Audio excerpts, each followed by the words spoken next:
Hello, my name is Douglas Neat. We're going to talk about tone color. The tone color or timbre of a sound is determined by the relative strengths, presence, or absence of the frequencies and harmonics a sound is composed of.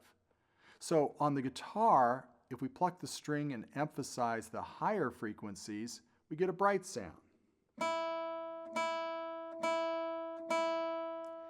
If we pluck the string so that we emphasize the mid-range and lower frequencies, we get a darker sound.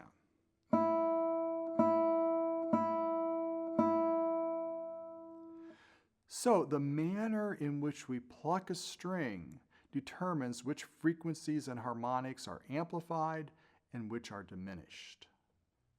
The great Spanish guitarist Andrés Segovia once described the guitar as a miniature orchestra. Segovia maintained that one of the great strengths of the guitar was its wide range of tone color. Probably the most common way to alter the tone color is to place the right hand at different points along the string. Major changes of tone color are produced by relocating the right hand toward the bridge, toward the sound hole, over the sound hole, or even over the fretboard. For instance, if we use the arm to move the hand close to the bridge and we pluck there, what that does, it emphasizes the high frequencies and produces a very bright, metallic tone color.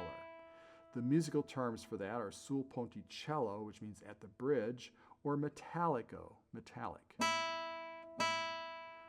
On the other hand, if we move the arm so that the hand is over the sound hole and we play, or even over the fretboard, what that does, it emphasizes the mid-range and low frequencies, which produces that very dark, sweet, mellow tone color. The musical terms for that are sul tasto, which means at the fingerboard, or dolce, sweet. For guitarists, the sweet sound is usually produced by playing over the sound hole, although in special cases when we want an extra dark tone color, we will play over the fretboard. And then finally, if we move the arm so that the hand falls at the bottom of the sound hole, in other words, the edge of the sound hole closest to the bridge, what that does, the sound is a compromise between bright and dark. It's a balanced, middle-of-the-road tone that comprises a wide range of high, middle, and low frequencies. That is our normal default tone color. The musical terms for that are modo ordinario or sonido natural. As I mentioned before, beginners are often taught that the guitar has 3 tone colors. They're taught that because it's concise and it's simple, but it's simplistic.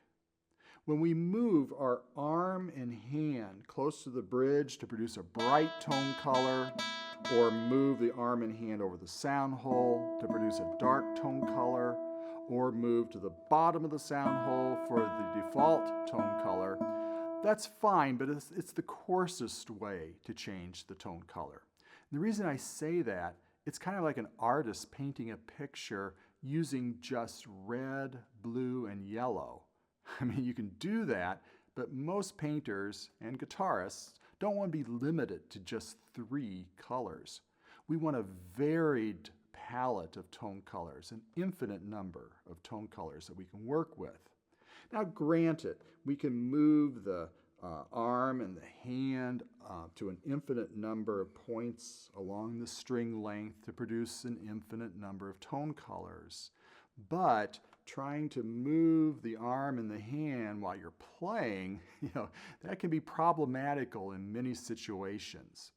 For instance, number 1, it may be difficult to do in a fast passage. Number 2, it may be difficult or distracting to move the right arm in a difficult passage for the left hand.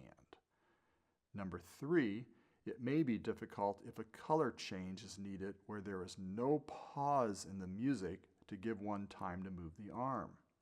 And number 4, moving the arm promotes loss of contact with the strings, leading to mistakes. But I have good news. you can produce an infinite number of tone colors without even moving the arm on the guitar.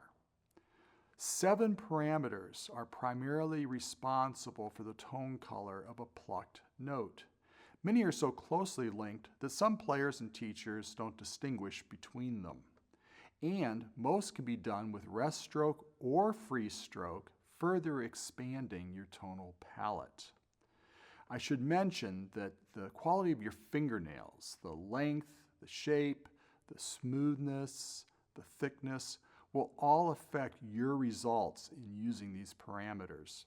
And if you don't have any fingernails, well, some of the parameters will have no effect on your tone quality at all. So you want to have good fingernails. Let's take a look at the 7 parameters. I can change the contact point of the fingernail on the string depending on how much bend I put in my right wrist. This kind of movement here. So if I put a little bit of bend to the right, to my right, that presents the fingernail straight on to the string, touching on the left side and the right side of the nail. So that sounds like this.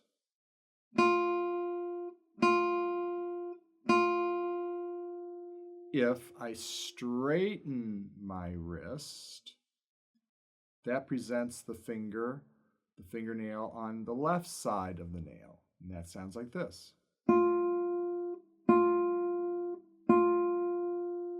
So again, a little bit of bend in the wrist, straight on. Straighten my wrist, left side of the nail. Again, straighten the wrist, bend the wrist to the right, straight onto the nail, like that. Now, if I bend a whole lot to the right, that presents the fingernail on its right side, and that sounds like that.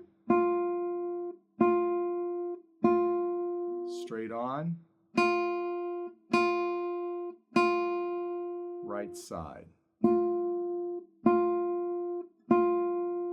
Now, your mileage will vary because of how you shape your fingernail. You're going to have slightly different results. But for the most part, when you pluck straight onto the nail, it's going to be a little brighter. And then the left side and the right sides of the nails will be darker sounds. Now, we're not talking about just 3 tone colors of hitting the nail straight on, left side, or right side, because we can adjust that angle of the wrist to present the fingernail to the string in basically an infinite number of contact points.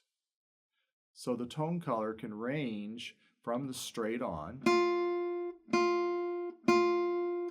to the left, back, straight on, and to the right.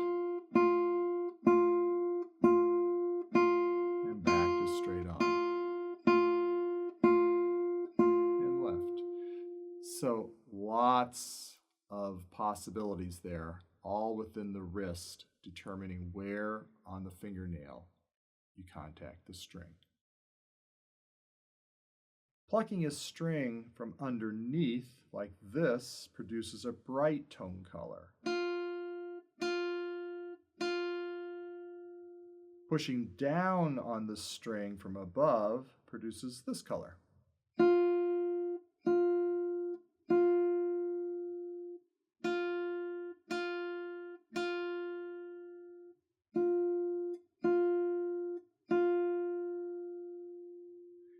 And you can produce any color in between those extremes by varying that trajectory of whether you're plucking from underneath or on top.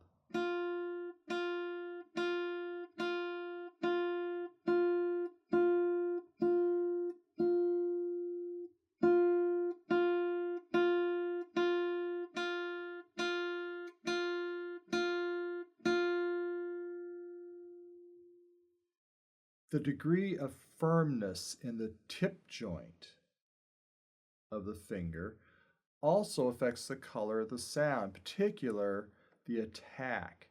Putting a lot of firming up that tip joint, a lot of tension into the tip joint produces a harsher, edgier, more percussive attack like this.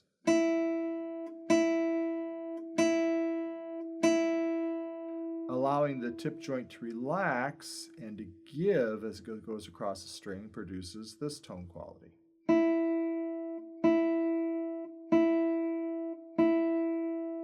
Edgy,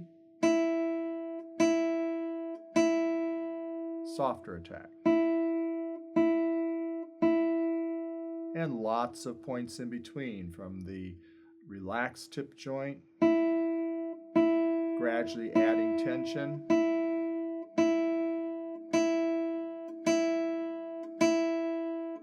edgy, and then relaxing the tension for the softer attack. The amount of flexion of the tip joint, how much you bend that tip joint, or even let it hyperextend like that, also dramatically affects the tone color. If we flex it to an extreme degree, and this is tied in with playing from underneath the string and on top of the string and the degree of firmness in the tip joint, it's all tied together. But the amount of flexion, if you're going to flex the finger more, obviously you're going to be pulling from underneath the string. Very bright sound.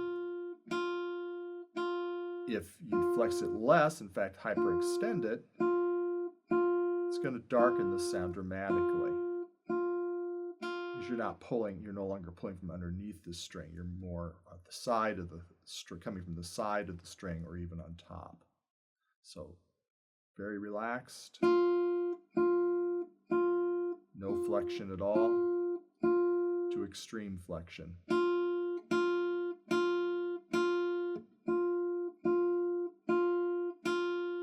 And everything in between.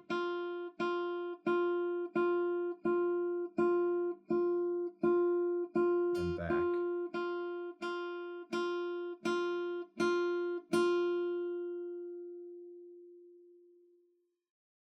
The amount of weight from the fingertip onto the string also affects the tone quality, whether I use very light pressure or push hard down onto the string like that, using the weight from the hand and the arm.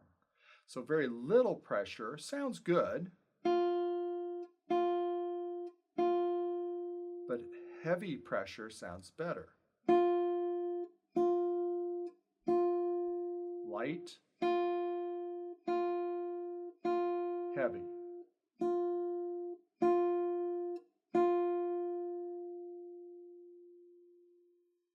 The angle of release also affects the tone color. The finger can release the string and travel straight across the string like this, which produces a bright color. Or it can release to the left, which darkens the color, and I'm going to exaggerate it so you can hear it and see it. Straight again. Releasing left. Straight again.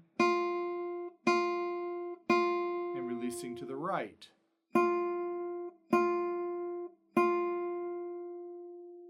And again, anything in between there. I was exaggerating the amount. I mean, you can do that much angle of attack, but that's very exaggerated. Usually it's going to be a little more subtle than that.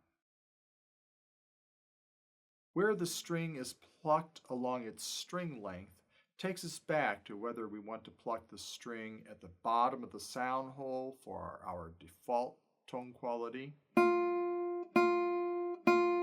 or close to the bridge for bright, over the sound hole for dark, or even over the fretboard. Now, using this technique of moving the hand along the string length, you want to make sure that you have freedom of movement of the arm on the edge of the guitar. For that reason, you don't want to practice without a shirt sleeve. Bare skin sticks to the guitar. You can't be stuck there. You don't want to be stuck in one position and have to change the wrist position or rotation or anything like that. If you use a straight wrist position like I have here and you change tone color, you want to maintain that same presentation all the way along the string length. And likewise, if you use the knuckles parallel with the strings position as your default position, and again, as you move towards the bridge or towards the fretboard or even over the fretboard, that angle, the amount of bend in the wrist and the angle of the knuckles being parallel with the strings does not change as you move the hand along the string length. And again, in order to do that, the arm has to be free to slide on the guitar. Do not play with bare skin. Now, if you're wearing short sleeve shirts, you do this. You can use an old sock on your arm. You cut off the end of it. I leave the elastic part for the upper arm to help hold the sock up so it doesn't slip. And that way, you can still wear your short sleeve shirt in the summer and stay cool, but yet you have that sock or that sleeve on there that you can still move freely. Now you could also put a cloth under your arm. It's not as convenient because every time you take your arm off the guitar to write on your music or something else, the cloth might fall off. So the sock is very handy, a very handy technique to use. So again, you want a long sleeve shirt or a sock on your arm so you can freely slide on the guitar smoothly. Never lift the arm off the guitar to move from location to location, because when you do that, you lose all contact with the instrument. The fingers have no idea where the strings are. You'll make lots of mistakes. Arm always stays on the guitar. So I can produce a lot of different tone colors with these 7 parameters just at one spot on a string. I can play straight on, I can left side, I can play straight on and hook the string from underneath, very bright. I can add more downward pressure to that so it's not quite that bright. Left side, slice off to the left, to the right, more downward pressure, more flexion in the finger, just a ton of different colors.